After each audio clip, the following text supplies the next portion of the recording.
Well, let's get the Palestinian perspective now. I'm joined by Hanan Ashrawi. She's a member of the PLO Executive Committee. Thank you so much for being here on the programme, Hanan Ashrawi. You heard there the analysis that it was a mistake to actually boycott this visit.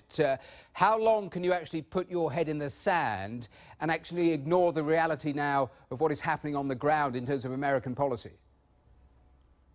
Well, that's the problem. I don't think you want me to respond to somebody whose own version of reality certainly disagrees or is in direct contradiction with the facts, but that's another thing.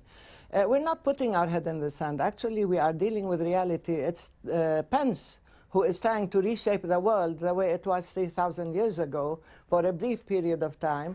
Now he thinks he can superimpose his messianic zeal, he can superimpose a biblical homily that he delivered in the Knesset to say that the Bible applies to 21st century realities in a very literalist fashion. This is not the way to make peace. You want to make peace, then you adhere to international law, you adhere to the requirements of peace, you honor your obligations and commitments as they were, you made promises. Yep. And then there are agreements as to the permanent status issues. So you cannot start by dismantling all the building blocks of peace, deconstructing the requirements and components of peace, and then say, let's talk. They left nothing to talk about. And yet... You can deal with this. Yes, and yet you have Mahmoud Abbas meeting EU members, urging them to swiftly grant official recognition to the state of Palestine.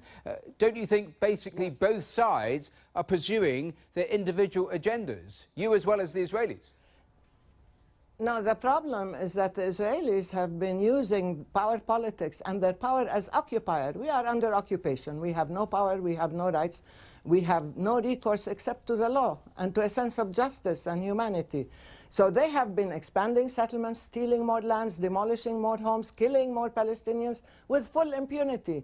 The moment we say international law should prevail and should be applied to Israel, all hell breaks loose and they say this is unilateral. No. And when you Mike are Pence, committed to the two-state solution, excuse me, you have to recognize the Palestinian state. This is not lip service. This is a reality that requires positive engagement and intervention. Let me ask you another question. When Mike Pence talks about a new era, do you see anything at all, anything on the horizon that represents something that you could actually build on? With Mark Pence, look, as Palestinian Christians, we feel he has abused the Bible in ways to subvert the pursuit of peace with justice.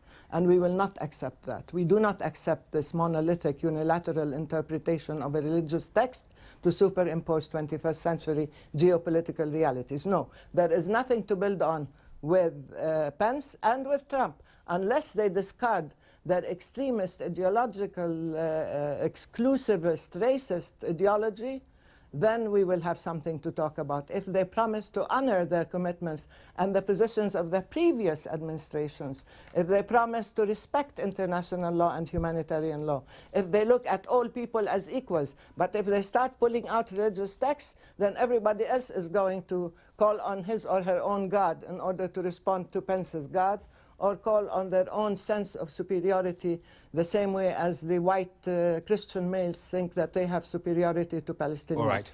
This is something that has to be dealt with in a serious, responsible and legal manner. OK. Hanan Ashrawi, we have to leave it there, but thank you for joining us on today's programme. Thank you so much. You're welcome.